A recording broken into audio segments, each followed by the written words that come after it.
Very good afternoon, sir, madam, and all my dear friends. I am going to present paper number 1, presentation based on humanism in Dr. Faustus. It is a play. The tragic history of Dr. Faustus is by Christopher Marlowe. We all know that Christopher Marlowe is the great dramatist of the Shakespeare. If he was alive, then he can really compare and he can also give the competition to the Shakespeare. Dr. Faustus is a protagonist of the play, and this is a tragedy, and he is a tragic hero in a sense. The protagonist is very intelligent person with the utmost urge of knowledge, the quest of knowledge, the urge of knowledge, the longing of getting some knowledge is highly mentioned in this play, and in that urging, that longing, how the tragic, each madly tragic end is the theme of the play. First of all, I want to say something about the play. That in that play, the protagonist is highly intelligent. He has all the knowledge of all the sectors of that time, of the Renaissance, as the play is of Renaissance. He knows the medical, he has the knowledge of medical field as well as the field of law. So he wants something more knowledge. He wants to become, he wants something, the knowledge which is above all this knowledge, the universal knowledge. And in that quest, he suffered a lot. In this play, we can see the Renaissance spirit and medieval spirit at the time, and with the great conflict it is put over there. The quest of knowledge forced him inwardly to in conflict. He constantly be in conflict to get the knowledge or not to get, because in getting the knowledge he has to surrender his soul to the evil power. So that is the quest he suffered. Why his longing and his urge cannot make him sleep calmly, cannot make his mind sound. So that is the quest, and that is the inward conflict we can see in this. And his intention was not bad. He want to. He is very patriotic person. As we so that he want to save his country, and he want to build a nation with great power. So that is the thing behind his quest. He is truly representative of Renaissance spirit. During that time, in the Renaissance, people are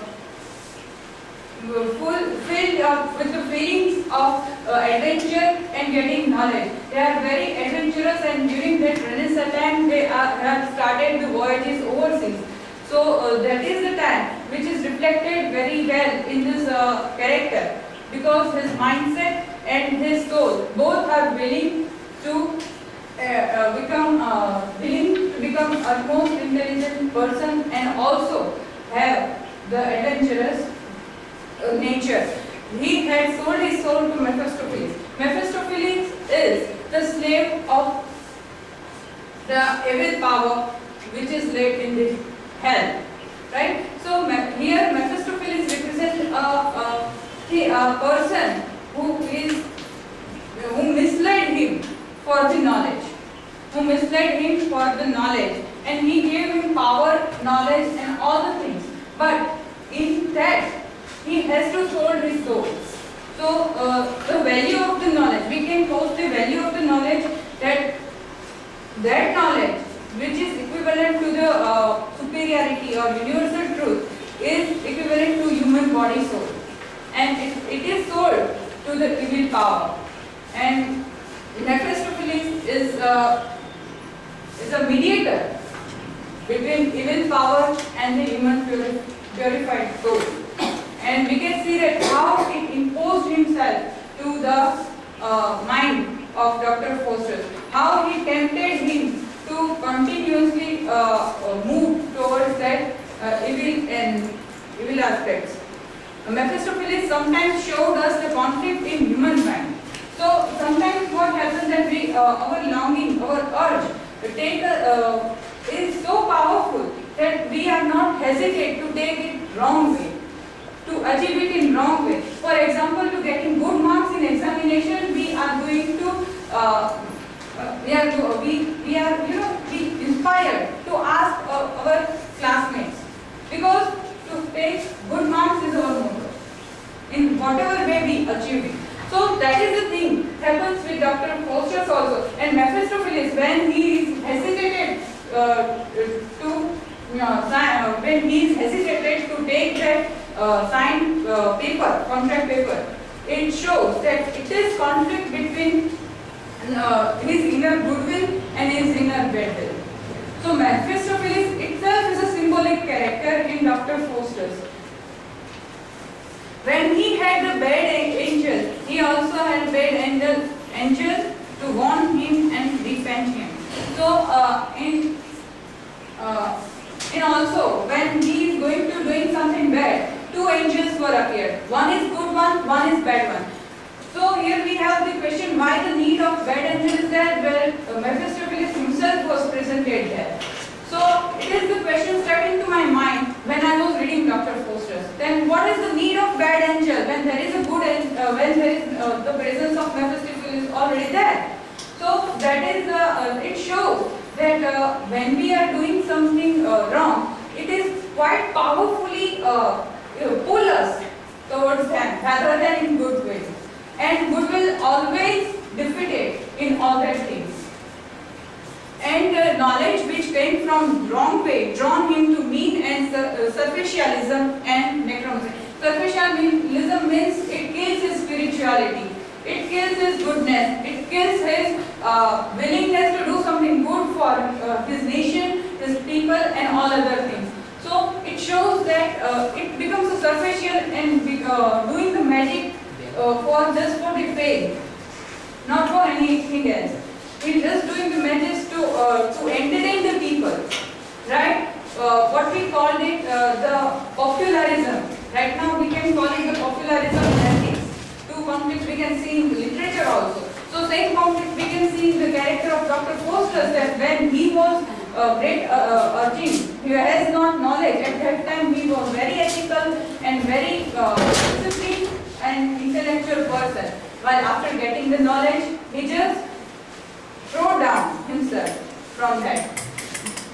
Here we have one question that why one should surrender to the abbot to get the knowledge. So this is in humanism, if we say the humanism in Dr. Faustus, one question is that why we have to surrender the evil, why we have to surrender the evil to get the knowledge or to get what we want. Can't we get it from the right way? So that question is put in this way. And moreover, why God never willing to human being become knowledgeable and powerful? If God knows that there is a presence of Mephistopheles and he should repent, then he himself also should present before that Dr. Faustus. And he himself can stop him by doing any wrong way. If he is willing, then and only then. So here God is very superior than human being and human being is very small before the God. The superiority of God is there. But I ask why? What is wrong with the human being? Why he is not acceptable when he was at most knowledgeable and most good person? Why God cannot see his goodness? Why he cannot fail? Why he human being always posed by his life? All human has right to get the knowledge. The last portion presents the idea of humanism with the presence of old men, while old men present and stop him for repenting. At that time we can see that a human being is truly sympathetic towards a human being rather than God also. As a human being is there, the possibility of mistake is there, and God should, as he is a superior than human being, God should forgive his mistake and accept him. While here it is not there. At that time the duty of God is there to convert the evilness into the divinity with the calmness, as in drama. In the drama, bad angel always wins the attention of Dr. Faustus. With the comparison of Hamlet, we can see the humanism of Renaissance period in Dr. Faustus also. Well, Hamlet also paid for his intelligence and he died just for to take the revenge. In Hamlet also we can find the human being always pay the cost of intelligence and have to bear the inner conflict. So if the human is important, then why his superiority is not accepted can be question here. So I put once again the question, then why human being has to pay the cost by his life when he is at most good and he is so intelligent and his urge is not only, he is not any bad intention in it. Why he has to pay this? Thank you.